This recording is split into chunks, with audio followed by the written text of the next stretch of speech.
Welcome to Hindu Heritage Hub, where history, identity, and culture come alive.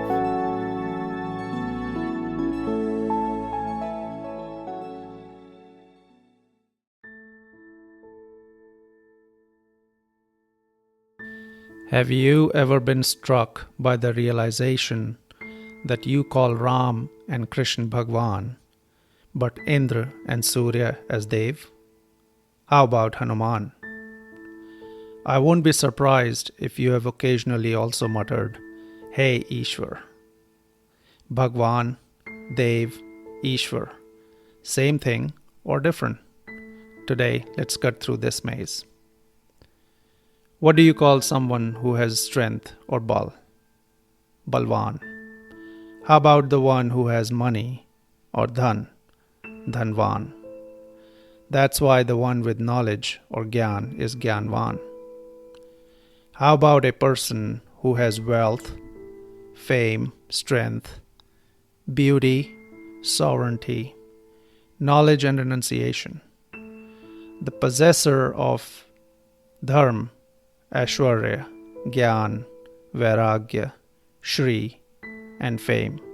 That is, righteousness, beauty, knowledge, renunciation, wealth, and fame. These 6 parts, these 6 bhags, is Bhagwan. Therefore, Shiva qualifies as Bhagwan, and so do Ram and Krishna. Gautam Buddha and Mahavir are also therefore addressed as Bhagwan. This begs a question. Can anyone be a Bhagwan?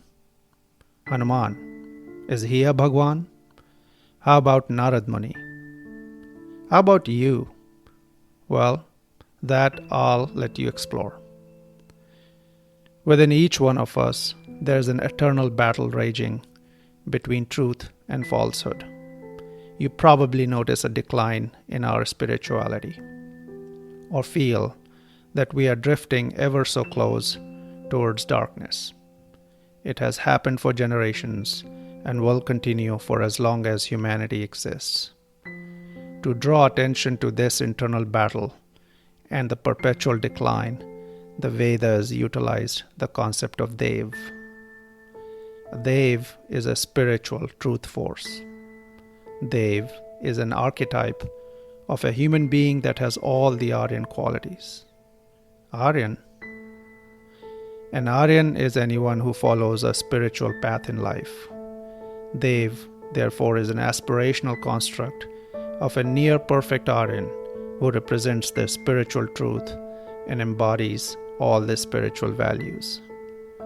A Dev reflects not the divine in the image of man, but rather man in the image of divine, in the image of all creation. I didn't say this. Dr. David Frawley said it, and I like it quite a lot.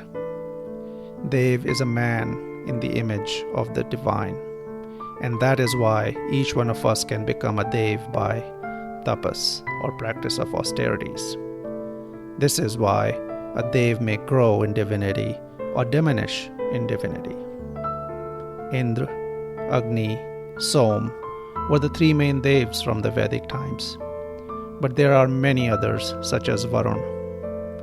So let us understand this a bit more. Amongst the Vedic Devs, Indra is the most prominent. The idea of Indra Dev is this. In creation, a human being is born unsullied. But with the passage of time, he or she gathers some experiences, develops a memory, and gets influenced by other human beings around. Slowly, this business of life binds the person in fears, desires, and the karmic cycle. Ego develops over time and ignorance sets in. Animal tendencies become predominant and the individual is left being a shadow of creation, bereft of this other dimension of consciousness. Indra Dev is that model of ideas and mental stance that sees these truths of creation and destroys the worldly illusions, the Maya, Indra Dev is the Dev of self-knowledge, who, metaphorically speaking, slays the dragon of ignorance. Therefore, if an individual is able to decondition his or her mind and awakens to consciousness, he or she has become Indra. When a man or a woman is said to encounter self-awareness and consciousness for the first time, it is represented as Indra slaying the dragon of ignorance with a lightning bolt. The energy behind the devas, the regenerative thoughts and intuitions, the spark in an individual, are represented as devis. The human awakening is made possible by the duality of devs and devis. A Hindu's life distilled to its essence is nothing but a pursuit of the eternal truth and a desire to merge with it. That eternal truth is also the ultimate truth, which the Hindus call Brahman. Brahman is unimaginable. In plain speak, it is nirakar. It cannot be defined. But Hindus, being the free-thinking, imaginative, creative beings that we are, some of us have given the Brahman a name. We call it Ishvar. Depending upon our denomination, Vaishnav, Shaiv, Shakt, Ganpat, etc., Ishvar represents Brahman with qualities, and in the form of Vishnu or Shiva, or even Indra. In his translation and commentary of the Yoga Sutras of Patanjali, Edwin Bryant explains the concept of Ishvar as the generic name for God in Hindu theistic traditions. So whatever is the impersonal Brahman becomes the personal Ishvar in theistic Hinduism. Since Om has been understood as a sonal incarnation of Brahman, Om is used to meditate over Ishvar. It is important to understand that Ishvar is eternal and is not subject to cyclical creation. Satguru Sivaya Subramanya Swami reminds us that Upanishads highlighted the three perfections of Brahman, or three perfections of Ishvar. Those are absolute reality, pure consciousness, and primal soul. As absolute reality, it is unmanifest, unchanging, and transcendent, timeless, formless, and spaceless. As pure consciousness, it exists everywhere in time and space as infinite intelligence and power. And as the primal soul, it is the creator.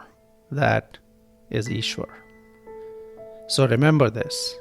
A Bhagvan takes a birth and dies.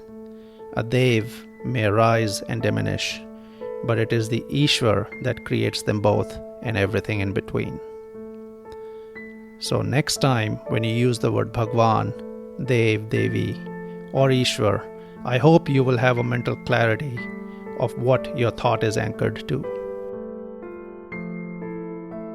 When you start liking and following one of them more than the others, you would have found your Ishta Dev. Ishta Dev. That was quite a curveball, isn't it? Well, we'll play that one next time.